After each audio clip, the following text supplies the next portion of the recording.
Ladies and gentlemen, good day and welcome to JTL Industry Q3 FY26 earnings conference call hosted by ICICI Securities Limited. As a reminder, all participants' line will be in listen-only mode and there will be an opportunity for you to ask questions after the presentation concludes.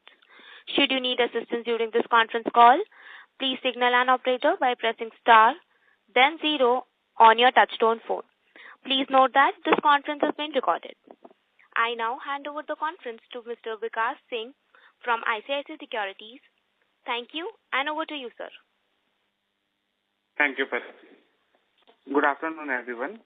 I warmly welcome all of you on Q3 FY26 JTL Industries Results Conference Call. On the management side, we have with us Mr. Pranav Singla, Executive Director, and Mr. Naveen Kumar Laroia, CFO. Without taking any much time, I'll hand over to Mr. Pranav for his opening remarks. Over to you, sir. Good afternoon. This is Naveen Laroia, CFO of JTL Industries. I welcome you to this investors' conference today, the 24th of January, 2026. I will now proceed to give you a synopsis of the performance of the company during the quarter and the 9 months which ended on 31st December 2025. Q3 of financial year 26 has turned out to be better than Q2. On a consolidated basis, the company's turnover increased to rupees 470.51 crores as compared to rupees 429.30 crores. This is an increase of 9.6% Q on Q. The total sales volume has risen to 90429 metric tons from 81593 metric tons, marking an increase of 10.08% Q on Q. The company's EBITDA has increased to rupees 42.26 crores from rupees 36.63 crores. This is an increase of 15.3% Q on Q. The PBT has risen to rupees 33.05 crores from rupees 30.69 crores, leading to an upturn of 8% Q on Q. On a standalone basis, the company's turnover has increased to rupees 422.9 crores and compares well with rupees 370.9 crores, marking a rise of 14% Q on Q. The total sales volume has seen a rise to 80,192 metric tons from 68,502 metric tons, leading to a 17.06% increase Q on Q. The standalone EBITDA has increased to rupees 38.80 crores from rupees 32.73 crores, leading to an upturn of 18.6% Q on Q. The EBITDA per metric ton has seen a rise to rupees 4839 from rupees 4778, leading to an improvement of 1.3%. The PBT has risen to rupees 32.37 crores from rupees 27.27 crores, leading to an increase of 18.7% Q on Q. The company has seen an improvement in its performance on a Q on Q basis, and this momentum is likely to continue in the current quarter. And beyond that, we are hopeful of further improvement by the end of the year and in the years thereafter. Now, here is a synopsis of the other main points of the consolidated performance of the JTL Industries Limited for the 9 months period that ended on 31st December 2025. For the current year's 9 months period, the company achieved a revenue of rupees 1,444 crores as compared to rupees 1,446 crores for the same period in the previous financial year. This shows that the company has tried to catch up, with the shortfall being only 0.14% year on year. The total volume of sales achieved after eliminating intercompany transactions in 9 months of 26 was 272,639 metric tons. This compares well with the sales of 263,804 metric tons in the 9-month period ended on 31st December 24. This shows a growth of 3.34% year on year. The export sales in 9 months of financial year 26 were 25515 metric tons. The corresponding figure in 9 months of financial year 25 was 26858 metric tons. This shows a shortfall of around 5% year on year. However, in the Q3, the exports are 9591 metric tons as compared to 8640 metric tons in Q3 of financial year 25. This shows a year-on-year increase of 11%. On a standalone basis, the salient points are, in the 9 months of financial year 26, the revenue was rupees 1,298 crores as opposed to rupees 1,446 in the 9 months of financial year 25. There is a gap of around 10%. However, as can be seen from the figures, the company has shown resilience by maintaining better profitability figures due to overall efficiency.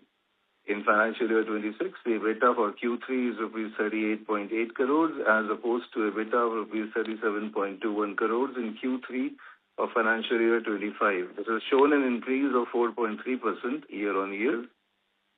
In financial year 26, the PAT for Q3 is rupees 26 crores as opposed to rupees 24.97 crores in Q3 of financial year 25.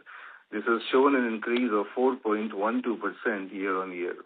As can be seen from the figures above, the current year's performance shows an improvement in the company's performance from the financial year 25. The sales volume in the 9 months of financial year 26 was 240,821 metric tons as opposed to 263,803 in 9 months of financial year 25. This shortfall of 8.7% has been met by the better consolidated performance. Challenges remain in the business and in the business environment, and the improvement in performance in 9 months of the financial year 26 only shows that the company has now become more resilient. Thank you.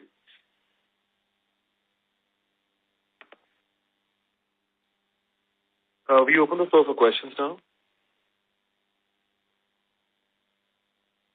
Thank you very much.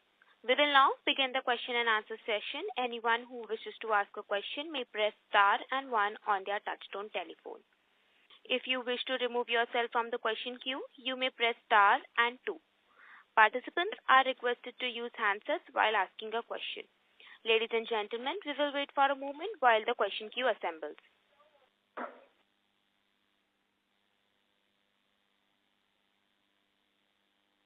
The first question is from the line of Harsh from Valentine's Advisors. Please go ahead. Am I audible? Hello, good afternoon, sir. Am I audible? Yes, Harsh, you're audible. Yeah, so I have like 2 questions. So we have seen an uptick in HRC prices in the late December and January. So what's your view on the demand outlook for India if prices continue to rise over the next few quarters?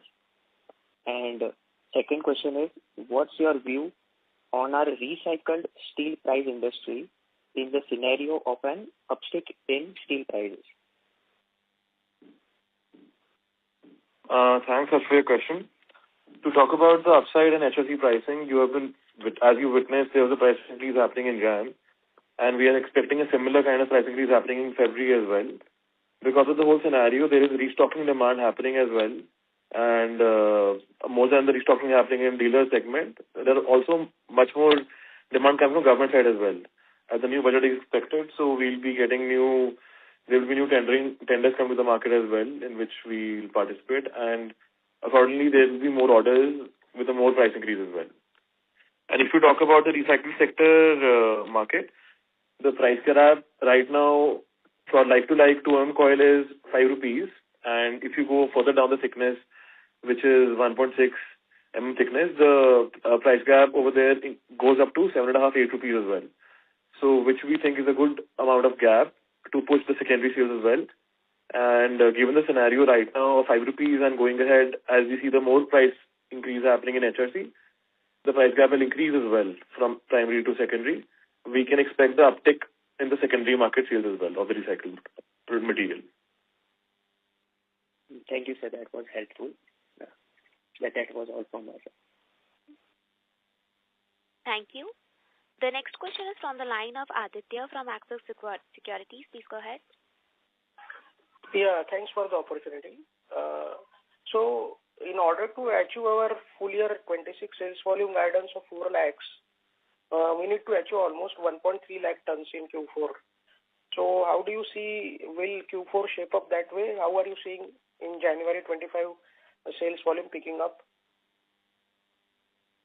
Hi, Aditya. So, our I'll give you just a synopsis of the current quarter, what we're going through right now. Already, we have achieved a sales volume of 40,000 tons in this quarter. So given the run rate of this quarter, we are very sure that we'll cross 1.2.5 lakh tons of sales, and the before mentioned target of 4 lakh tons will be achieved in this financial year itself. Okay, and the volume trajectory for upcoming 3 years. Earlier in the call you said, in the last call you said 6.5 lakhs, 9 lakhs and 10 lakhs sales volume trajectory. So do you still hold that guidance given that this fiscal 26 is slightly a dovish fiscal? As we mentioned that because of the run rate that we've done, the earlier mentioned target of 4 lakh tons will be achieved. The next year target of 6.5 lakh tons will be achieved. And the target after that of around 9 lakh ton sales, that will be achieved as well. We sticking to our targets. There is no downtake we're doing in our targets. It remains the same as the capacity expansions are as per the plan what they're happening. And we've already got our new company, RCI Industries, under our subsidiary as well. So they are also actively contributing towards the sales in as a part of JTL group. Although it's not evident in tonnage because it's a different industry of copper, but the top line numbers will reflect because of that as well. Okay, got it. My second question is with respect to our EBITDA per ton guidance. Can you provide guidance for FY27 now? In 9 months we have achieved 3,900 almost. So for 27, are we expecting some increase in EBITDA per ton? Because earlier we have seen that on our value-added products we have sold at some discount, which has impacted our EBITDA per ton. But are we now reducing that discount? And, yes, so that was happening. That was happening in Q1, and as we mentioned that time, we couldn't lock in the onset of DFT that time. And as we are already 9 months ahead in the picture, and we have majorly developed the entire market for DFT, about 75% market of DFT is already reached where we have to reach. Like the management has already been done. This is only 25% of market which is left to be empaneled around. And with already us being empaneled in 70% of the market, we're able to achieve a decent margin of 4,500 rupees EBITDA per ton on right now situation as well. Going ahead, when we are empaneled everywhere, we're expecting that we'll achieve a EBITDA per ton of 6,500 rupees in DFT segment itself. Okay, so on and if you talk about the guidance of EBITDA per ton, so we still stick that we'll have the EBITDA per ton of 4,000 rupees as a whole for this year for the company. Going ahead next year, as we are launching new products such as color-coated GP pipes and the full operation of DFT as well, we'll aim to get a EBITDA per ton of 4,500 to 5,000 rupees EBITDA per ton for the full year. For 27, for FY27 years. For FY27. Okay. Just one last question. So on this PSTCL order, what is the quantum of it and what kind of EBITDA per ton are we expecting from that? And will it be a recurring order or how? It is a recurring order. It is a recurring order which we have got the empanelment for right now. The current order which stands is about 400 tons, which is for the current fiscal year. And going ahead in the next fiscal year, we shall be receiving new orders from the segment as well. On a EBITDA per ton front, it's a galvanized pipes, it should be plus of 6,500 rupees EBITDA per ton on the segment. Understood. Yeah, that's it from my side. Thanks a lot. All the best. Thank you. Thank you. The next question is from the line of Pallav from Antique Stock Broking. Please go ahead. Yeah, good afternoon. So just any revenue and EBITDA targets for you, the RCI Industries going ahead as it ramps up? So Pallav, RCI right now, the target for this quarter is that we'll do close to 500 metric tons of sales in RCI, and that will equate to around 50 to 60 crores of top line in that segment. And going ahead, our target is that we'll reach 500 metric tons of sales per month, and that should be happening starting H2 of next financial year. So before that, till that time, we'll be ramping the capacity.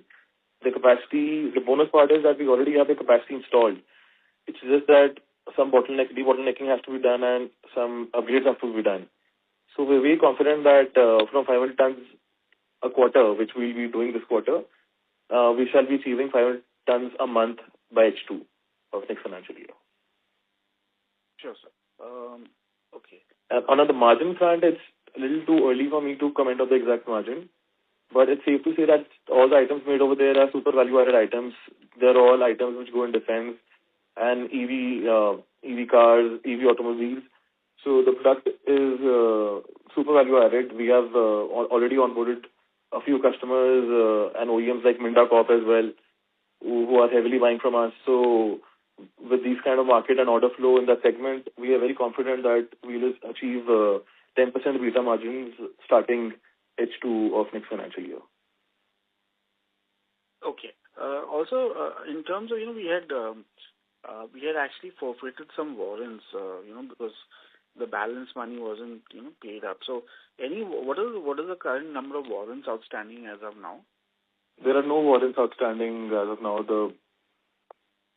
Everything is done as per it has been loaded in the balance sheet. There are no current pending warrants or shares in any form. Okay, so whatever we forfeited, that would have come into our reserves, the portion of money that we have already received. Yes, that goes in capital reserve in the balance sheet. Sure. Okay. So lastly, just coming back to, with the safeguard duty coming in and prices going up, so, are we really, because then probably some further price hikes expected, so restocking demand also should probably happen this quarter. So how have you seen those trends so far on the month of January? As I mentioned that our run rate for the quarter already is at 40,000 tons. So this is clearly because of restocking happening in dealer segment and because the government tenders are yet to come. So this is purely dealer play which is happening right now. And we're expecting a price hike happening in the coming month as well, in the month of February as well. Around 2 rupees price hike is expected in the next month. Okay.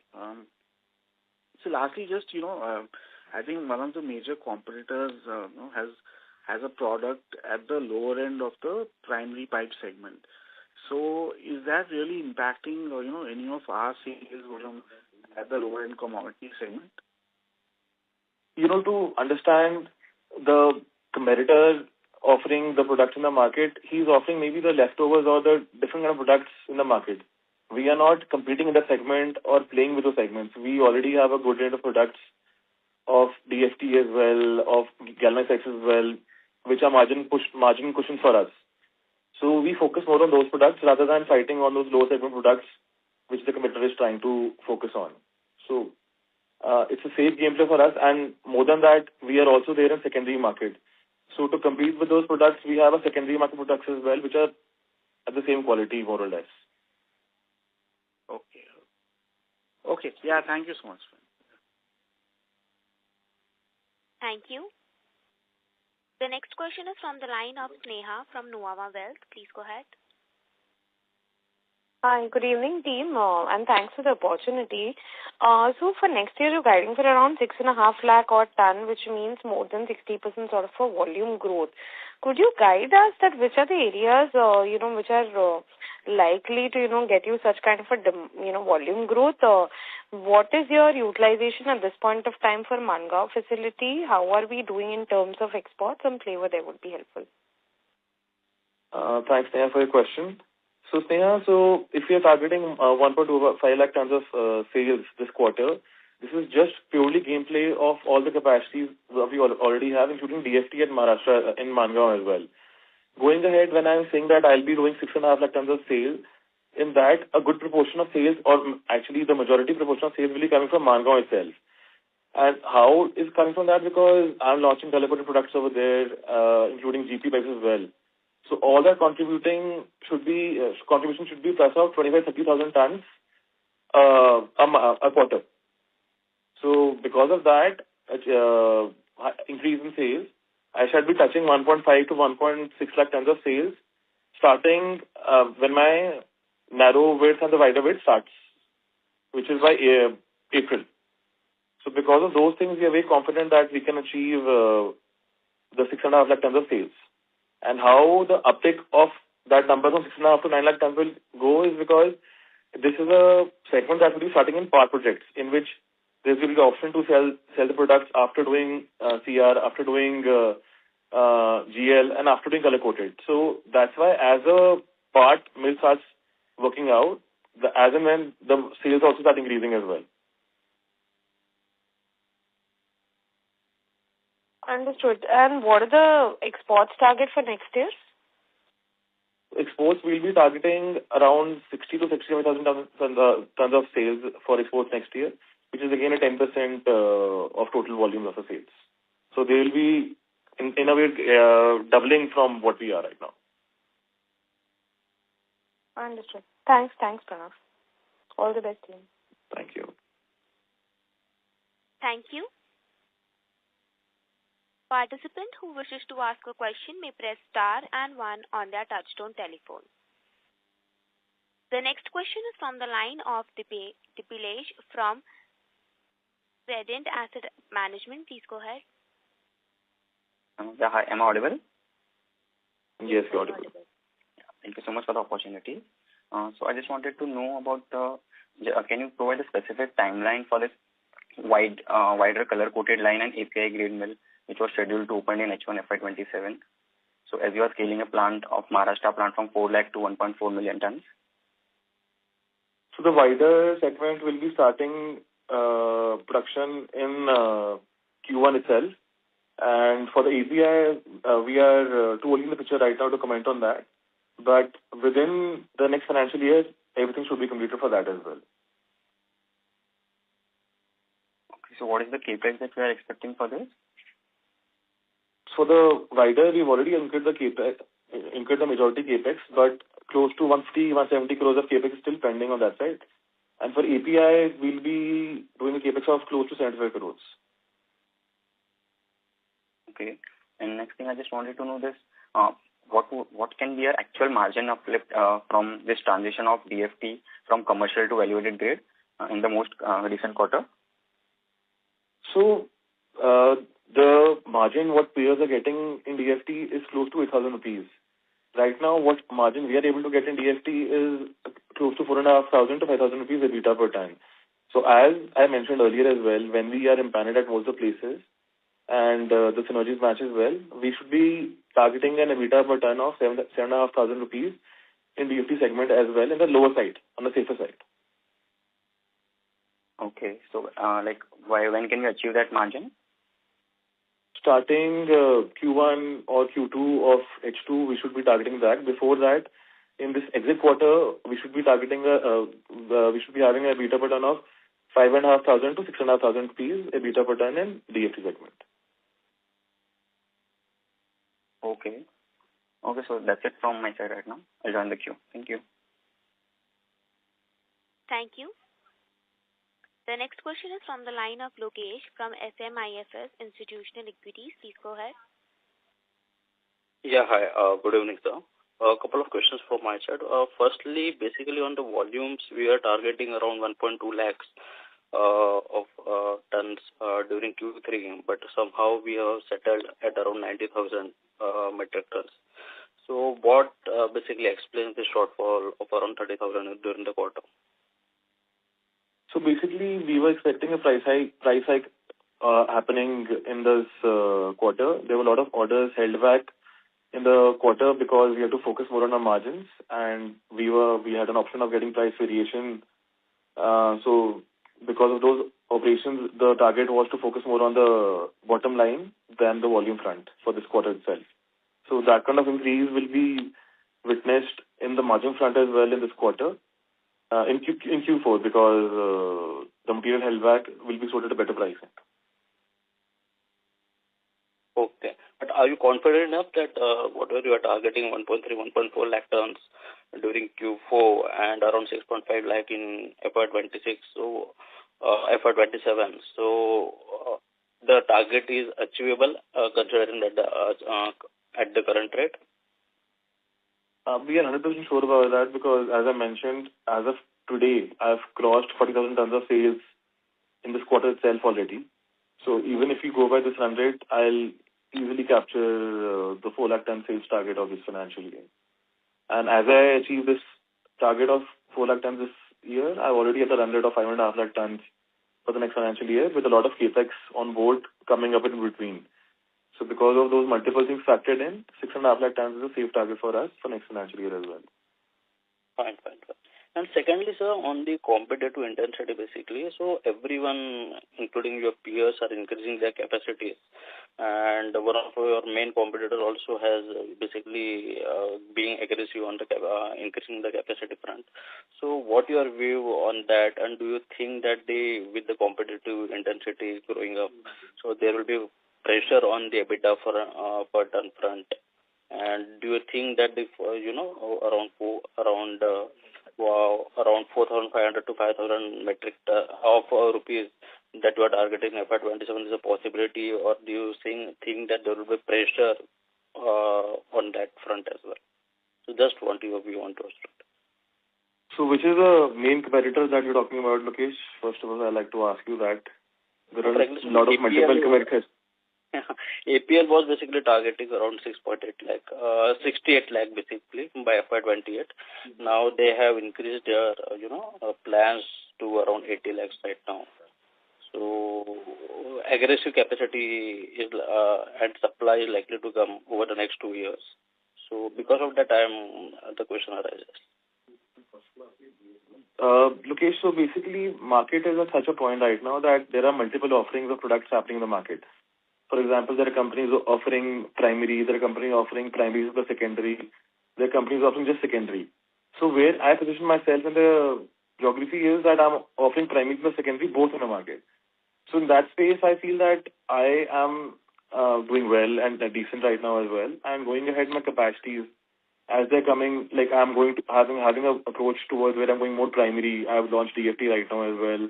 Then I'm coming up with the API as well, coming up with color coated as well. And as for the geographies where I'm situated, like I'm the only one in Maharashtra to have a galvanizing facility as well. So I'm very safely positioned in the plants that I have. So the capacity expansion, what the peers are doing, they are well positioned to sell the products in their market. And I'm very well positioned myself to sell the products in my market. So I think that everybody will benefit because it's a whole infra play what is happening in the country right now. And the previous year, like I gave a decent volume growth of around 10%. So that has happened without any government capex. When the government capex also kicks in, the increase of the company's performance just goes in a different direction. So we're expecting the same as well. And on the margin front, we've seen the weakness of margins happening to JTL as well, which was in Q1. The margins the only reason the margins were in a weak side were because we launched a few extra products, which was DST. If we are doing the normal course of products, our margins are very safe zone of 4.5 to 5,000 rupees throughout ever since. So as the products are settled in the market, the DFT settled in the market, we are again touching our line towards 5,000 rupees, which we'll achieve next year. And with this 5,000 rupees EBITDA per ton, we'll target a huge volume coming from new products as well. So altogether, that makes a new shape of EBITDA and the look for the company.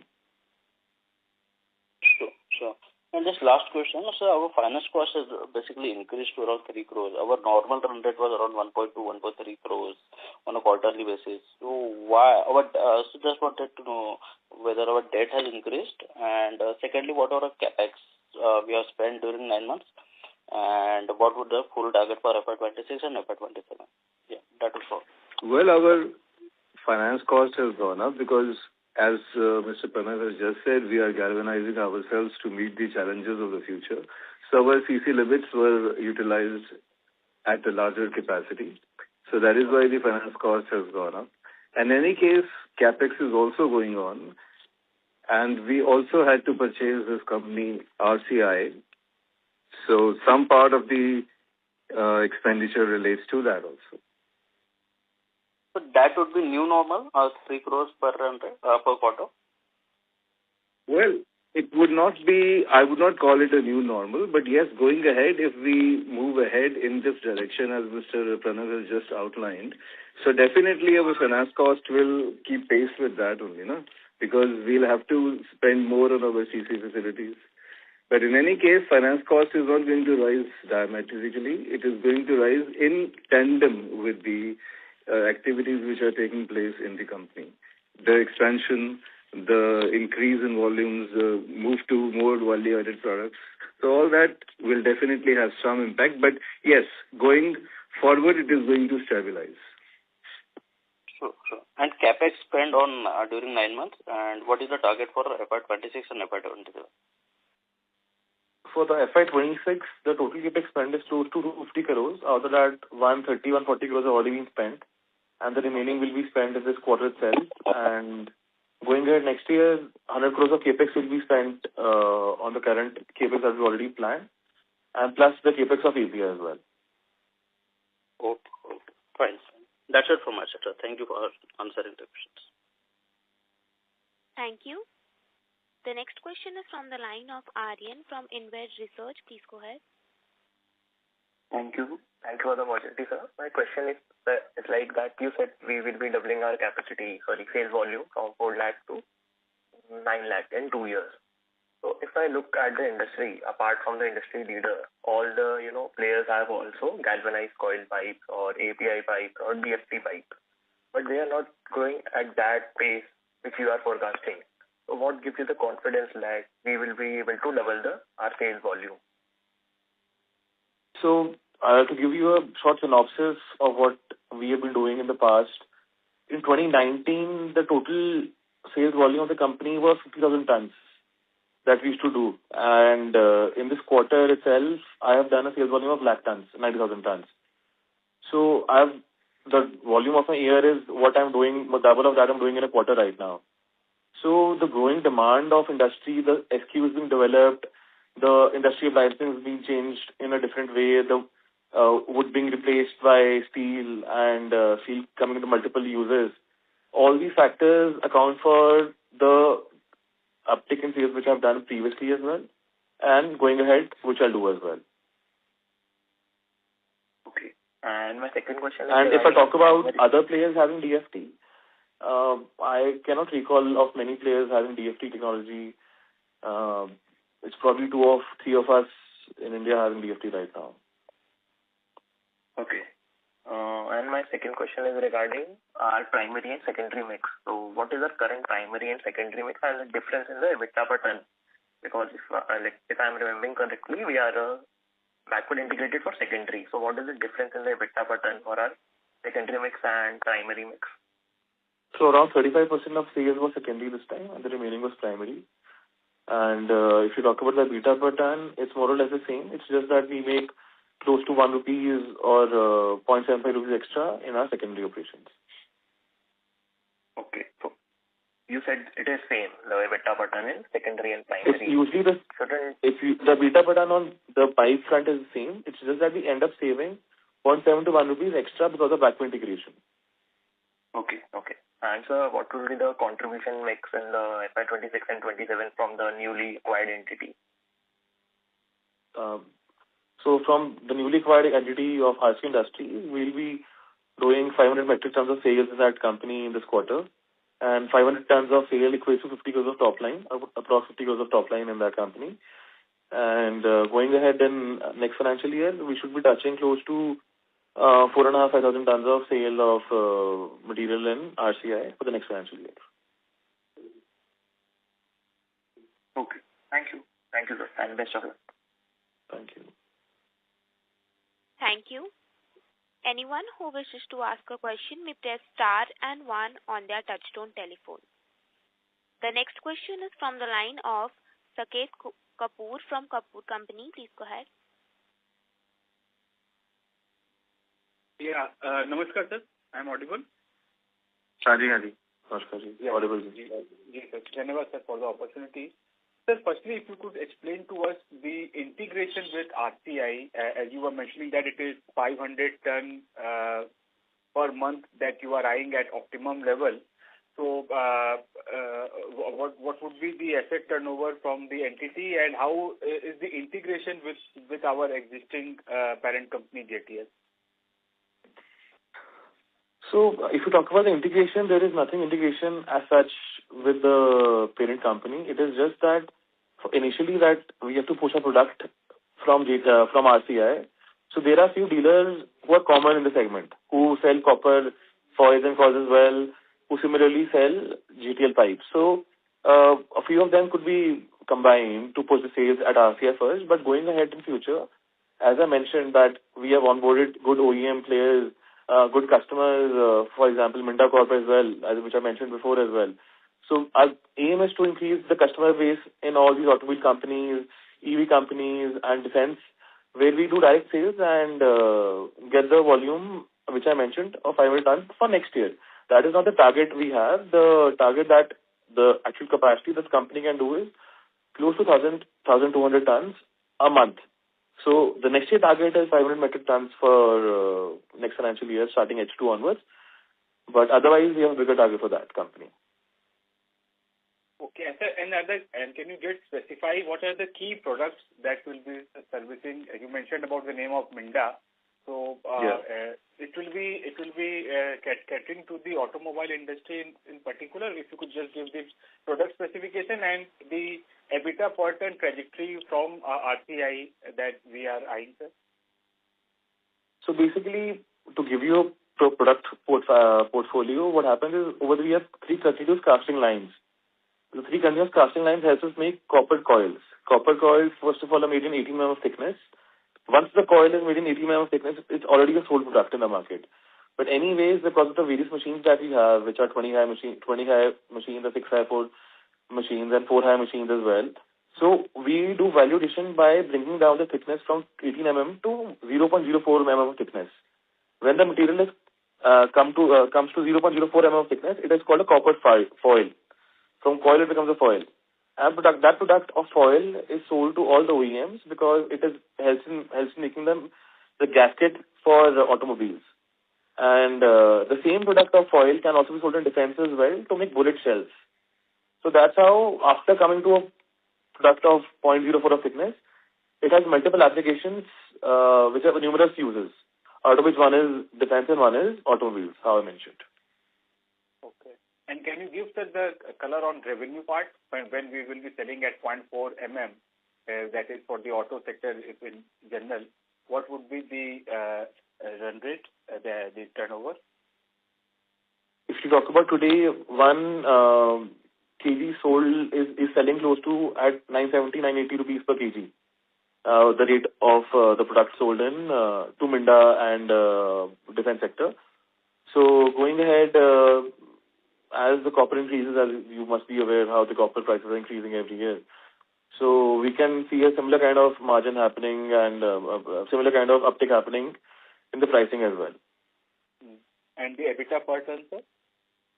It's too soon for me to say a number on EBITDA per ton, but our target is that we shall achieve a EBITDA per ton of close to 10% kind of target for H2 next financial years. Sir, in your slide growth opportunity, you have articulated about warehousing, metro, airports, then the Jal Jeevan Mission, affordable housing, and the Indian Railways. So taking into account a lot of these areas are mainly dependent on government capex, and we have heard in schemes like Jal Jeevan and all wherein payments have been withheld. So how are things shaping up in terms of our procurement of pipes in the Jal Jeevan Mission? Especially you have mentioned about client name of UP Jal Jeevan, and we have heard from many of the APC players that billed amount closer to 9 months or some period have been withheld by the government entity. So what's the uptake and any receivable that we have from the Uttar Pradesh Jal Nigam board? So we haven't served ourselves to Uttar Pradesh Jal Jeevan board, but the other places that we've been serving is Himachal Pradesh, Jammu, J&K, and Uttarakhand as well, where we have decent order book flowing throughout the year. Although, yes, you're correct, because the election scenario, the government capex was slow that side, but we're already getting a sense of it, of order picking up from the last quarter. And after elections, we are expecting good order flow coming in the sector. And there is no major amount held back from the government sector for us. So we are in normal terms, and on worst case scenario as well, the payment comes in 2.5, 3 months. There might be small parts of payment in small proportions which are held back for more than 6 to 7 months, but that's a normal course of business in which kind of problems happen in other OEMs as well and normal dealers as well. Nothing majority that amount is stuck towards government. There's nothing as such.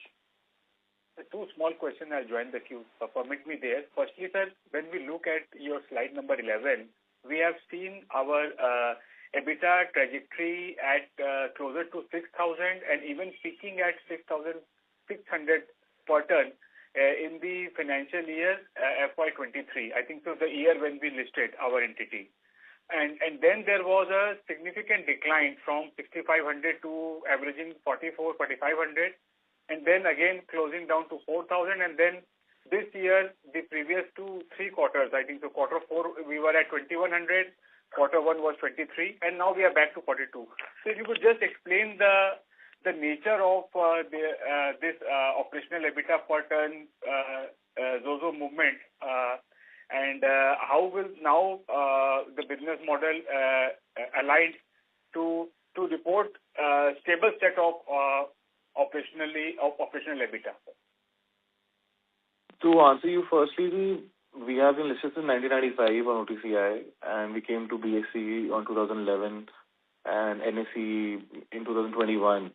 So it's not that we were listed that year. And to answer your question about 23, the different uptick that you saw in 23 for EBITDA per ton, that was happening due to inventory gains. Everybody is aware that how the inventory or the HRC pricing rose in the COVID scenario and post that as well, during the war scenario as well. So which was a gain which every company, steel company received in every, so if you open sales balance sheet or any other companies, bigger companies balance sheet as well, you see abnormal EBITDA per ton those years. So that's how the situation was that year. And post that, when you see that our Q3 last year, Q4 last year, or probably Q1 this year and Q2 this year was a little weak, we mentioned that we started our DFT operations. DFT was a new SKU for us, which we thought that from day one would be highly profitable, but instead of being highly profitable, it was highly negative for us as well. But given the current situation, we are already on the tables and it has become profitable for us. So that's how you see the slowly increase in EBITDA per ton happening, and we shall be touching the 4,500-5,000 rupees EBITDA per ton for next financial year. And this year guidance, in the beginning itself, of the year beginning, we guided 4,000 rupees, which we are already close to. We are already at 3,900. So we'll already cross 4,000 for sure. Right, sir. Thank you for the correction, sir, and we hope that investors also get the right value. I think so. The stock has been languishing over a period of time, and investors have not, wealth has not increased for the promoter as well as for the investors. And so we have also seen one realignment in terms of the promoter holding. Anything we minority shareholders will need to take home, or is it a family arrangement only? Sorry, I didn't get your point. Can you come back? Yeah, I'm coming back again, sir. As minority shareholders, we have seen that there is a rearrangement among the promoters in terms of a gift of shares to Pranav, sir. So what should we as minority shareholders should read, or is it a family arrangement only that has taken? So it was just that I am Pranav myself, and my grandfather passed away last quarter, and it was just a gift of shares from his side to me. There was no realignment or nothing happening. It's just normal course. Nothing more than that. Normal inheritance which I've got. Okay, sir. Okay, and lastly, sir, on that when we look at the cash flow for the September quarter, the tax payment was on the lower side, the direct taxes paid. So can you please explain? I was not there on the call, so if you have answered, if you could just give me an answer why we have made lower tax payment for the September quarter. Have we made up for the gaps for the same for the December advance tax? Yes, we have made it up in December, and we shall be meeting our target in March. So that was just an internal arrangement which we did. Tax payments are in line with what we are earning. Okay. Thank you, sir. I'll join the queue, and all the best to you. Thank you. Anyone who wishes to ask a question may press star and 1 on their touchtone telephone. The next question is from the line of Vikas Singh from ICICI Securities. Please go ahead. Hi, sir. So I just wanted to understand in copper segment, how are we hedging? Because copper prices nowadays are very volatile. So Vikas, we're too early in the picture to hedge right now. We are starting our operations. We've already got the correct team as well. But hedging is some part where we are left it right now, and starting February onwards, we'll be starting to hedge our stock as well. But right now, we are not hedging ourselves. It was just a lucky situation for us that the pricing was in favor of us. noted. So my second question pertains to our 50,000 tons volume guidance. So how should we look at the value added versus the general product mix in that? In which, can you please come back again? That next year 650,000 target which we are making. Yes. Value added to general mix could be? So it will be around 35-40% value added, and the remaining will be generally. Noted. Just one last question. Also, since we have now forgone the warrant issue, so going forward, we would have a 1 million ton capacity right now. So we had a long-term plan of 1 million to 2 million ton. So when we will be starting for the next phase capex, and given there's no additional money which would be put in by promoters, how should we look at our debt profile moving simultaneously? Because one, you would need the working capital for the current capacity. Secondly, any sharp capex spree would require you have to take debt if you are not infusing money. So what's our path there? So there are internal accruals which are enough for the company and which are enough for the capex that we planned already. The company is doing decent profits, and going ahead, we'll be doing more of profits given our subsidiaries come in as well, and the capacity of JTL has also almost been completed, which we're about to start in next quarter. So given the situation, we are very confident that we'll achieve the capex. And any case, anything shortfall is required, rather than going for debt, the promoters will be putting in money again as well. We won't mind shying away from that. We'll keep the company towards a debt-free situation only. The normal debt of working capital is something that we'll be going ahead and increasing maybe as per time as well. But there will be no long-term debt. As and when the money will be required for the company, the promoter will come and do a pitch in. Noted, sir. Noted. That's all from my side. Thank you. The next question is from the line of Diplesh from Cedent Asset Management. Please go ahead. Hello. Thank you for the follow-up. I just wanted to know what kind of revenue contribution can we expect from the niche segments like bullet shell and EV component in FY27? So as I mentioned earlier as well, once the product is made in a foil manner, after that the multiple SKUs open up. But we can expect close to 15-20% of the total sales happening towards bullet shells. And what about the EV components that you're planning? Again, 20 to 30%. The majority sales right now is happening towards EV components. Going ahead, which will come down to 20 to 30%. The remaining will be also sold in different kind of segments. Okay. Thank you. I'll come back with you.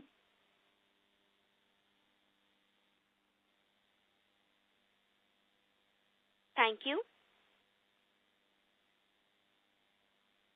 Ladies and gentlemen, that was the last question for today. I now hand over the conference to management for closing comments. Thank you, everybody, and thanks to Raji from ISEC, and thanks ISEC team for hosting the call for us.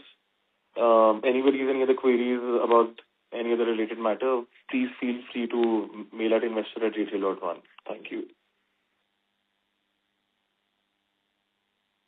On behalf of ICICI Securities Limited, that concludes this conference. Thank you for joining us, and you may now disconnect your lines. Thank you.